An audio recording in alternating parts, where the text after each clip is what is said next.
Signing up for your first Ironman is exciting, but let's be real, it's also completely overwhelming. The sheer distance, the training hours, the nutrition, the pacing, one wrong move and race day can turn into a disaster.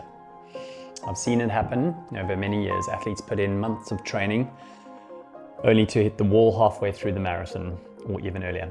Maybe you're wondering, am I training enough? Too much? What if I mess up my nutrition? Here's something funny that happened to me, not so funny at the time, in one of my early years of doing Ironman's sort of 2012 time. Barcelona, nice flat fast course. I was going for a nice PB, chasing my ego. And I borrowed a nice deep section front wheel from a buddy. But it was in the days of tubbies, so tubular, so you had to glue them on.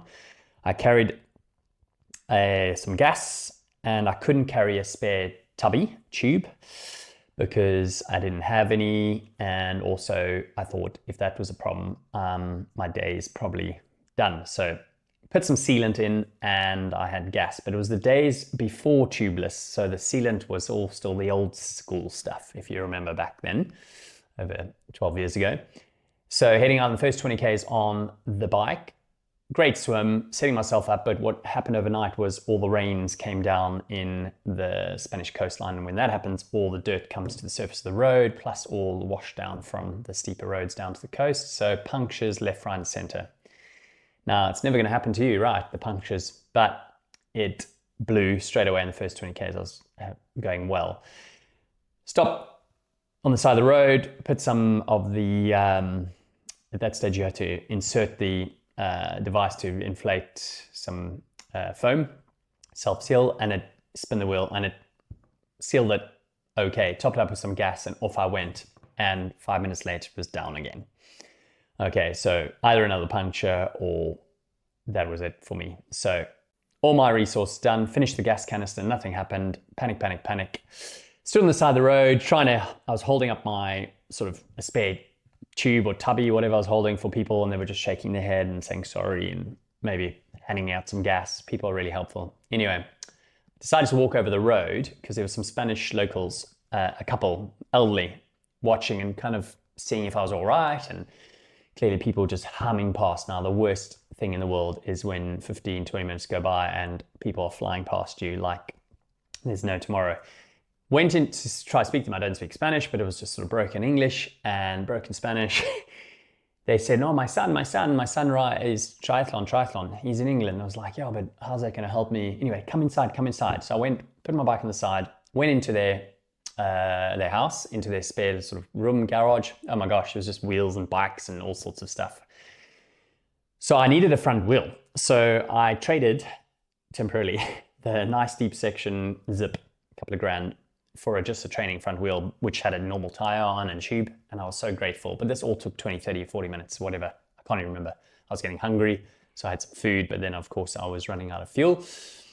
And I got that on the front wheel. I said, mañana, tomorrow I'll come back. It was hilarious because I couldn't even remember where they lived, but that's another story.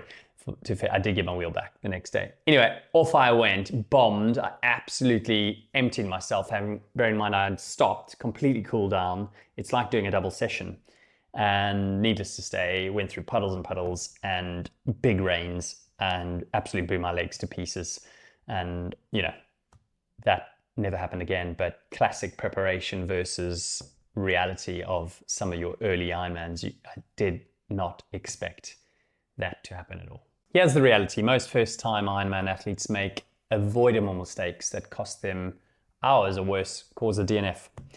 It's not just about fitness, guys. If you don't have a right race day strategy, all your hard training could fall apart. I know you know this, but it's important just to try and give you that context.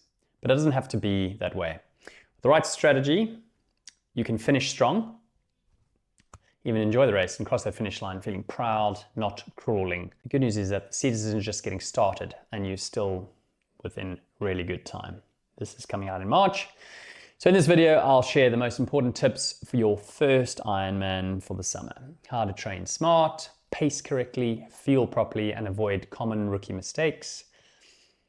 And stick around because the last tip is something most beginners never even consider. So here are 10 top tips that I've narrowed down from about 50 to try and give you a nice rounded bit of advice as a coach, as an athlete, and through observation. So grab a little pen and paper, and I'm not using my whiteboard today. It's something different. Tip 1, less is more. Frequency is better than hero days. What do I mean by that? You're better off stringing together multiple days of shorter sessions if you work on a 7-day cycle in a week. Some people don't. Rather than trying to do these big 5, 6, 7-hour days that absolutely just send you down into a fatigue roller coaster, especially as a first timer. So rather than doing that big, large volume, certainly early on, try and build your frequency, and going into the race, having done less volume is often so much more rewarding, especially for older athletes. Okay, so less is more. Number 2, an advice that was given to me years and years ago, and it's fantastic. Rather show up undercooked on race day than overtrained. Okay, just think about that for a second. What does that mean? You can always do more training. It's the old mantra of, oh, I should have done an extra hour, I should have done an extra run that week to get my magic volume up to 60 kilometers of running or 400 kilometers of biking. You'd rather turn up having undercooked your training and much fresher on race day, and you will outperform everyone that's done more training than you. I've proved it myself. I had big aspirations doing 15 to 20 hours a week and probably averaged around 10 to 12 realistically with family life and everything else, and just potential excuses like weather and indoor and outdoor training. So there's number 2. Number 3, you've heard it before, you've read it, you've listened to it on social medias, train smart. That means the gym, that means using intensity control, that means supporting sessions and rest. Now, it could be by using a coach like myself. It could be using a training plan, which is very non-individually based, and the zones are generally way out more than 10%. Don't neglect the gym work, no matter what's your age. It's vital for injury prevention and performance, and the back end of the marathon, the strength work that you do on the legs will prove more than its weight in gold for the outcome of your performance. You can't train hard every day. That's what I mean by intensity. You probably only want to do 2 key hard sessions above your threshold per week. Yep, that's all it is. The rest is lots of aerobic zone 2, some zone 3 work.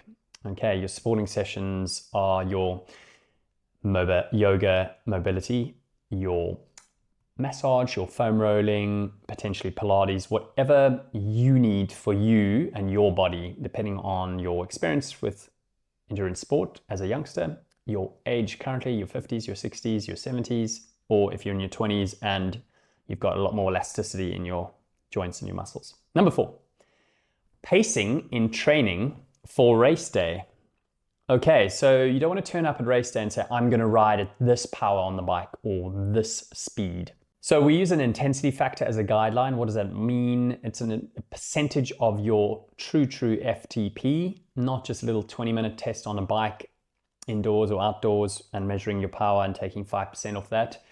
I would go do minimum 45 minutes in your time trial position or whatever position you're going to be doing it on a road bike, up to an hour on a similar course than you will be using for your race day. That's information easily available, and try and go as best average as possible as you can for that.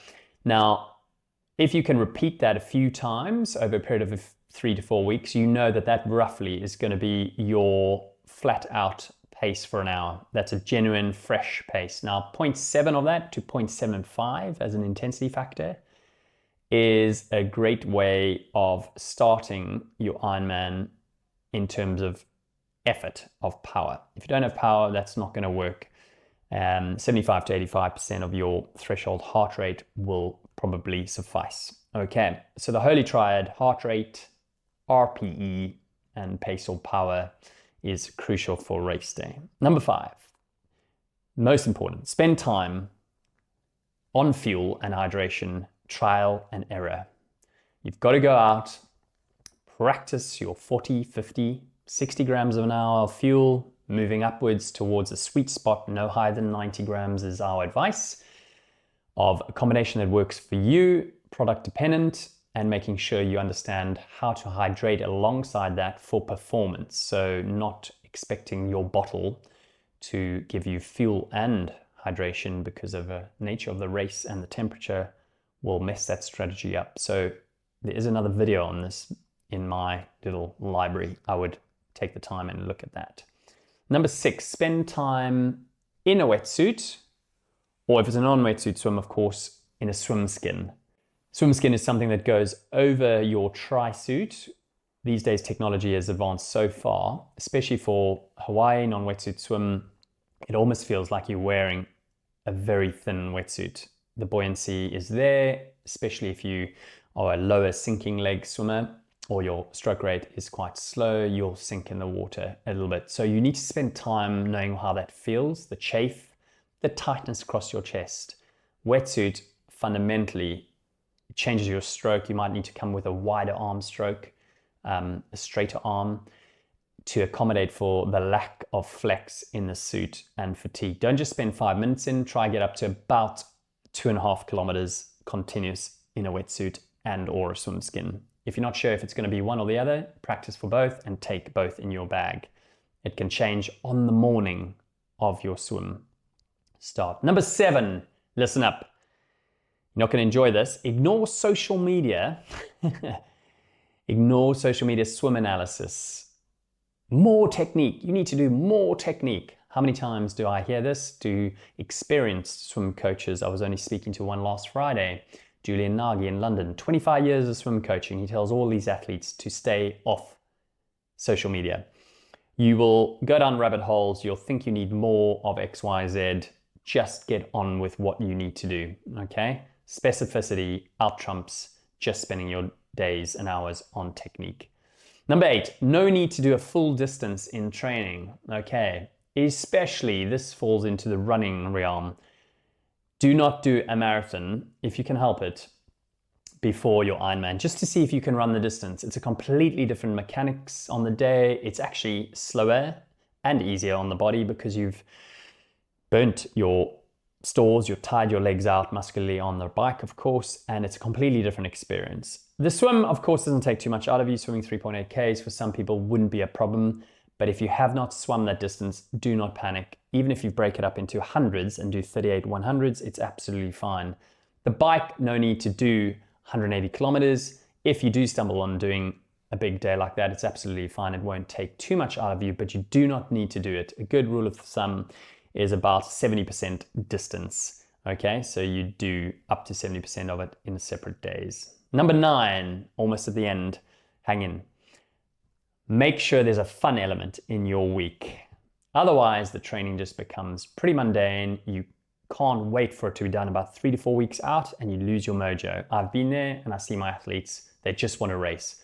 If you inject some fun in there, it can be a different sport, socializing probably, or get away from triathlon for a couple of days. Don't overdo it. You'll regret it. You'll regret it, I promise you. Number 10, probably not what you thought, okay? Do not try to get skinny.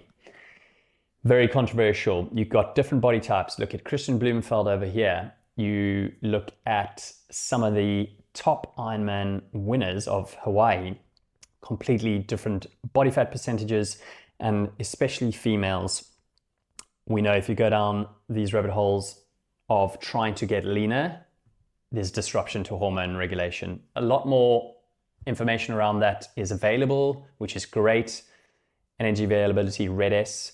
Males, it's harder to track this and actually monitor because lack of menstrual cycle, but we think getting leaner is amazing. And this race weight, just stay away from the scales. If you're doing your intensity control, your rest, your eating to satiation and fueling your sessions with carbohydrates, especially the harder and long sessions, you will get to optimal body fat percentage, body weight. If you're chasing performance at sub 9 hours, which isn't for you probably if you're listening to this as your first time, not potentially as your full potential down the line, we know that trying to get skinny, you'll lose strength and underperform every time. You'd rather be muscularly and strong than turn up super skinny with no strength. I'm pretty sure now you feel a little bit more confident because you have the tools and information at least to perform at your best, or at least don't mess up. If you have any questions or need some guidance on your Ironman training, feel free to reach out from the first link in the description. Best of luck with the training, and I'm here if you need me. See you the next one.